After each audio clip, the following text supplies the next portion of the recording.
योजना के अंतर्गत भी जनजाति विभाग से मतलब निःशुल्क अब इनको कनेक्शन मिलेंगे। जो भी अनुदान पहले देना पड़ता वो नहीं देना पड़ेगा जनजाति को। इसके लिए मैं धन्यवाद देना चाहता हूँ। माननीय सभापति महोदय जी, जनजाति बाहुल्य क्षेत्र से आता हूँ, वीर कालीबाई की भूमि से आता हूँ, सेंगाबाई की भूमि से आता हूँ, संत सुरमाल दास जी, मावजी महाराज और गोविंद गुरु की धरती से आता हूँ। आदिवासी समाज में कई महापुरुष पैदा हुए। राणा पूजा भील, प्राचीन काल में महाभारत में एकलव्य जो श्रेष्ठ धनुर्धर था, आज उसी की तर्ज पर हम भील वंश से आते हैं। टीएसपी क्षेत्र से आता हूं। प्राचीन काल में आदिवासियों को शिक्षा का अधिकार नहीं था। उस समय एकलव्य का अंगूठा काट दिया गया क्योंकि वो अर्जुन से आगे निकल जाएगा। गुरु द्रोणाचार्य की सोच थी कि अर्जुन को सर्वश्रेष्ठ धनुर्धर बनाना है। आज भी मैं सभापति महोदय जी आपसे आग्रह करना चाहता हूं कि आज भी हर विभाग में गुरु द्रोणाचार्य बैठे हुए हैं, ऐसे एकलव्य को आगे नहीं आना देना चाहते हैं। ऐसा क्यों हो रहा है? एसटी एससी के साथ आज भी भेदभाव हो रहा है।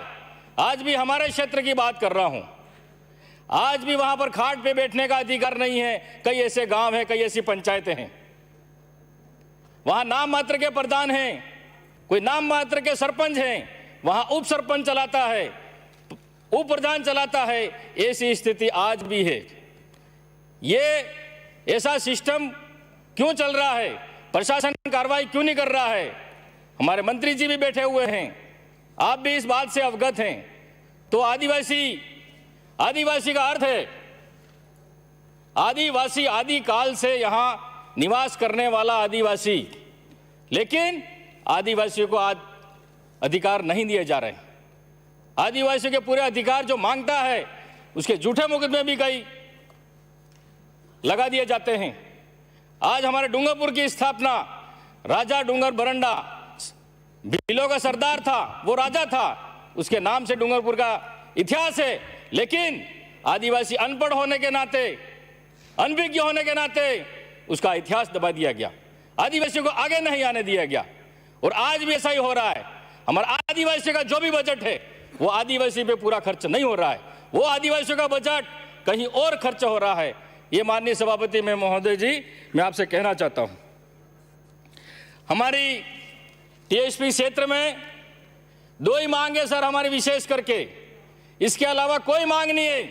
सड़क बनती रहेगी, पुल बनती रहेगी, सब बनते रहेंगे, लेकिन हमारे युवाओं की मांग है, टीएसपी क्षेत्र की पूरे की मांग है, राज्य एवं अधीनस्थ सेवा में राज्य स्तर पर एसटी वर्ग हेतु 12% आरक्षण में से अनुसूचित क्षेत्र टीएसपी के एसटी वर्ग के लिए भौगोलिक क्षेत्र एवं जनसंख्या के आधार पर 5.5% आरक्षण लागू किया जाए। ये काफी समय से, लंबे समय से मांग है। और टीएसपी क्षेत्र में सभी भर्तियों में जनसंख्या के आधार पर आरक्षण मिलना चाहिए। ये दो बड़ी मांग है सभापति महोदय जी। आगे भी हमारे कई भर्तियों में एसटी का या एससी का लड़का अगर जनरल मेरिट टॉप करता है, लेकिन उसकी मेरिट उसके कोटे में बनाई जाती है। खाली नाम मात्र का हमको आरक्षण दे रखा है। 50% हमारे टीएसपी एरिया में ओपन कर रखा है, 5 एससी के लिए और 45 एसटी के लिए। लेकिन कई भर्तियों में पहले भी ऐसा हुआ है कि एसटी का व्यक्ति जनरल मेरिट टॉप कर रहा है, फिर भी उसको एसटी कैटेगरी में डाल रहे हैं और फिर कह रहे हैं कि एसटी को आरक्षण मिल रहा है। ऐसा अन्याय होता आ रहा है। माननीय सभापति महोदय जी, हमारे एक मांग हमारे लंबे समय से आई हुए, हमारी संस्कृति अलग है, हमारी परंपरा अलग है, हमारा खान पान अलग है, हमारी रीति रिवाज अलग है। तो मैं सदन के माध्यम से मांग करना चाहता हूं कि हमारा आदिवासी धर्म कोड अलग से दर्शाया जाए। ये हमारे मोदी जी और इनके ये मोहन भागवत जी हमको आदिवासी की नहीं, हम हिंदू हैं यूं कहते हैं। हमारे हिंदू से संस्कृति कोई मिलती जुलती नहीं। हमारे मौत मरण में हमारी प्रथा अलग है, शादी ब्याह में हमारे अलग है। हम प्रकृति पूजक हैं, हम नदी को पूजते हैं, पहाड़ को पूजते हैं, और हम बैल को पूजते हैं, गाय को पूजते हैं। हमारी संस्कृति एकदम अलग है। और ये आरएसएस वाले लोग हमको कहते हैं कि आदिवासी हिंदू है, हम हिंदू मानने के लिए तैयार नहीं है। और आज भी हमारा हिंदू के नाम से हमारा शोषण हो रहा है। हमको खाली अरे बैठो, आप बैठो। जो मोहन भागवत जी जो भाषण कह रहे हैं कि आदिवासी हिंदू है, अरे हम थोपना, हमारे पे थोपो मत आप, हमारे पे हिंदू धर्म थोपो मत। हम आदिवासी, हमारा कल्चर अलग है, हमारी भाषा अलग है, हमारी शैली अलग है। हम इस हिंदू नहीं मानते, हम अपने आप में अलग हैं। आदिवासी हमारा धर्म कोड अलग होना चाहिए, ये हमारी मांग है। हमारे टीएसपी एरिया की से पूरे आदिवासी, पूरे देश की मांग है, ये मैं अकेला नहीं कह रहा हूं। इसी के साथ ही ये मोदी जी तो वैसे भी आदिवासियों को खत्म करना चाहते हैं और आरक्षण भी खत्म करना चाहते हैं। ये सामने जो लोग बैठे हुए, भारतीय जनता पार्टी गरीबों का भला नहीं कर सकती, आदिवासियों को आरक्षण नहीं दे सकती। आज जो भी मिला है कांग्रेस की वजह से दिया है। आज मोदी जी ने कई आदिवासियों को बेघर कर दिया, कई उद्योगपतियों और पूंजीपतियों को आदिवासियों की जमीन बेच दी। सरदार वल्लभ भाई पटेल हमारे भी आदरणीय हैं, लेकिन वहां पर आदिवासियों की जमीन पर सरदार वल्लभ भाई पटेल की मूर्ति बनाई, आदिवासियों को विस्थापित कर दिया, आदिवासियों को छोटा मोटा मुआवजा दिया। ये मोदी जी के हाल हैं। आदिवासी को खत्म करना चाहते हैं देश में, आदिवासी को नष्ट करना चाहते हैं, आदिवासियों का अधिकार छीनना चाहते हैं। यह है भारतीय जनता पार्टी और यह है नरेंद्र मोदी जी। मैं कहना चाहता हूं आपसे माननीय सभापति महोदय जी, इस तरह से आदिवासियों का शोषण हो रहा है। इसी के माध्यम से माननीय सभापति महोदय जी से मैं आग्रह करना चाहूंगा,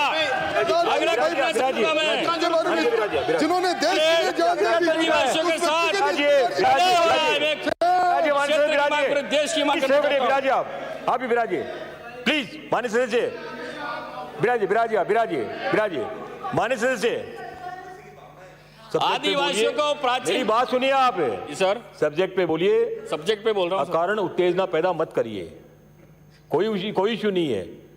उत्तेजना पैदा करने का कोई ऐसा इशू नहीं है। आज का जो विषय है, विषय पे सीधी सीधी अपनी बात करें। उनके कल्याण के लिए हम क्या बात कर सकते हैं वो बात करिए ना आप सीधी सीधी। उत्तेजना क्यों पैदा कर रहे हैं आप? उत्तेजना करना यदि अच्छा लगा तो आप सब मिलकर एक साथ कर लीजिए उत्तेजना।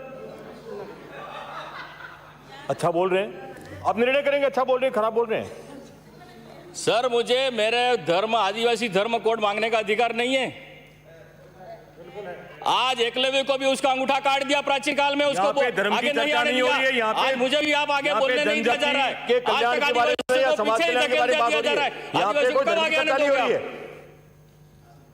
आप अपनी बात रखिए। उत्तेजना क्यों पैदा कर रहे हैं? उत्तेजना पैदा मैं नहीं कर रहा हूं, ये विपक्ष वाले उत्तेजना पैदा कर रहे हैं। मैं काय का उत्तेजना पैदा कर रहा हूं? मैं तो बात बता रहा हूं, मुझे बोलने का मौका दिया, बोलूंगा नहीं, क्या करूंगा। माननीय सभापति महोदय जी, मेरा समय आधा तो यूं ही ले लिया। अब आप भी कहोगे कि जल्दी बैठो, लेकिन हमको आदिवासी होने के नाते, टीएसपी के नेता के नाते हमारा 10 मिनट और बढ़ाया जाए आपके माध्यम से।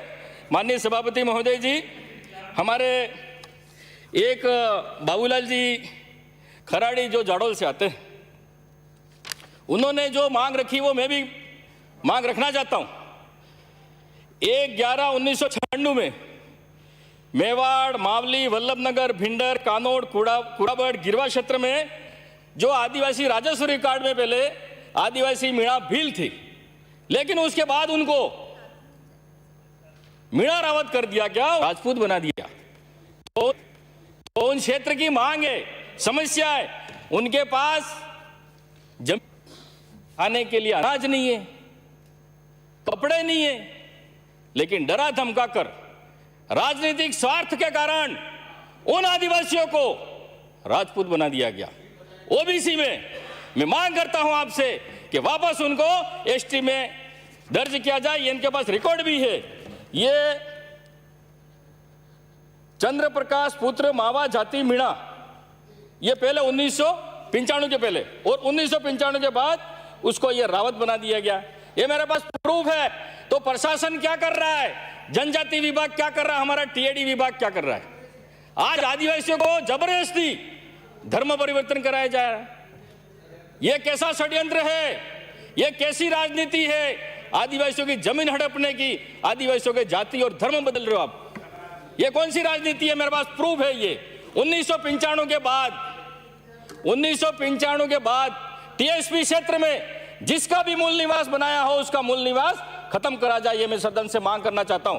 अभी टीएसपी एरिया में बाहर से भी आके किसी की गैस एजेंसी खोल दी, किसी को पेट्रोल पंप मिल गया, पेट्रोल पंप खोल दिया, बड़े बड़े होटलें खोल दी। ये टीएसपी के नाम से बाहर से आकर हमारे आदिवासियों की जमीन छीन ली। और मैं कहना चाहता हूं जिसके भी ये पेट्रोल पंप है, गैस है, दूसरे भी, उनको कैंसिल किया जाए। माइनिंग में आदिवासियों के माइनिंग पत्थर, वो ग्रीन मार्बल निकलता है, वो भी बाहर वालों के पट्टा उनको ही मिल रहा है, आदिवासियों को क्यों नहीं मिल रहा है? बस खाली आदिवासियों को किताबों में इनको आरक्षण मिल रहा है, ये मिल रहा है, लेकिन धरातल स्तर पर आदिवासियों को कोई फायदा नहीं मिल रहा है। माननीय सभापति महोदय जी, मैं आपसे ये कहना चाहता हूं कि अंग्रेजी शराब की दुकानें टीएसपी क्षेत्र में बंद कर दी जाए।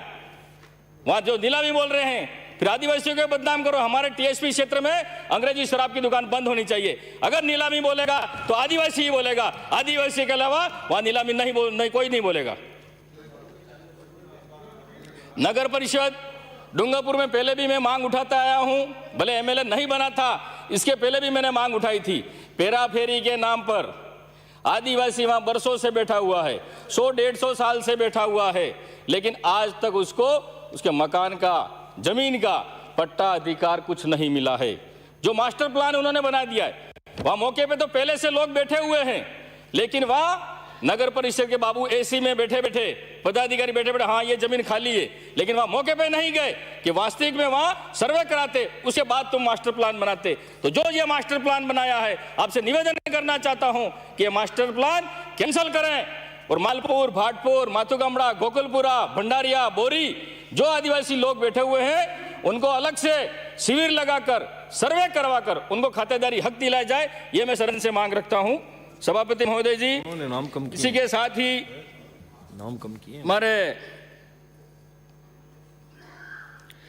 डूंगरपुर में एक ही महाविद्यालय है, 7,000 करीब लगभग छात्र छात्राएं हैं, लेकिन वहां रहने की सुविधा नहीं है, हॉस्टल नहीं है। तो जनजाति मंत्री महोदय जी, आपसे निवेदन करना चाहता हूं कि हमारे बच्चे गरीब हैं, बड़े दूर दराज से आते हैं, किराए लेकर कमरा नहीं रह सकते हैं। तो माथुगमड़ा रोड पर पहले जो हॉस्टल था, वहां पर कॉलेज चल रही थी, वो जर्जर अवस्था में बिल्कुल गिर चुका है और वहां पर लोगों ने अतिक्रमण भी गेट में कर रखा है। तो आपसे निवेदन करना चाहता हूं, वहां हॉस्टल नहीं बनाया जाए बच्चों के लिए। और जो उदयपुर में प्रतियोगिता परीक्षा के लिए जो कोचिंग सेंटर वहां है, उसका अलग से शाखा डूंगरपुर में बच्चों के लिए भी कोचिंग सेंटर वहां उस हॉस्टल में चलाई जाए। हॉस्टल भी चलेगी और कोचिंग सेंटर भी खोला जाए, उससे हमारे बच्चों को फायदा होगा। ये मैं मंत्री जी महोदय आपसे मांग करना चाहता हूं। उसी के साथ ही अभी जो बच्चियों को स्कूटी मिलने वाली थी, अब पता नहीं, पहले तो 65% था, अब 66% कर दिया है। तो वहां क्षेत्र के बच्चों में काफी नाराजगी है कि 65% ही रखें जो स्कूटी दी जाए, वो 66% कर दी है, पता नहीं किस वजह से की है। मंत्री महोदय जी, आपसे निवेदन करना चाहता हूं कि 65% की जो भी बच्चियों को हो उनको स्कूटी दी जाए। और खाद्य सुरक्षा में नाम, अब हम जब भी जाते हैं क्षेत्र में, से समाप्त करें सर मेरा 20 मिनट का समय, अभी तो 20 मिनट भी नहीं हुए, कम कर दिया समय। माननीय सभापति महोदय जी, प्लीज सहयोग करें। खाद्य सुरक्षा में नाम कई लोगों के नहीं जुड़े हैं, एक पिता के 4 बच्चे हैं। श्री गोपीचंद मीणा, उसमें से सर 5 मिनट बोलने दीजिए मुझे। आपका समय आपके डिप्टी चीफ व्हिप साहब ने कम कर दिया और सभी का कम कर दिया। आपका जिसके नाम नहीं जुड़े हैं, खाद्य सुरक्षा में नाम जुड़े जाएं। और जो बिखरी आबादी में राजमंद, जैसलमेर, बाड़मेर, सभापति महोदय, जो बिखरी आबादी में फील है, उनको कोई आरक्षण का फायदा नहीं मिल रहा है, उनको भी फायदा मिलना चाहिए। आपको बहुत बहुत धन्यवाद। मैं इस अवसर पर, इन्होंने कहा था हिंदू होने में उसको इनको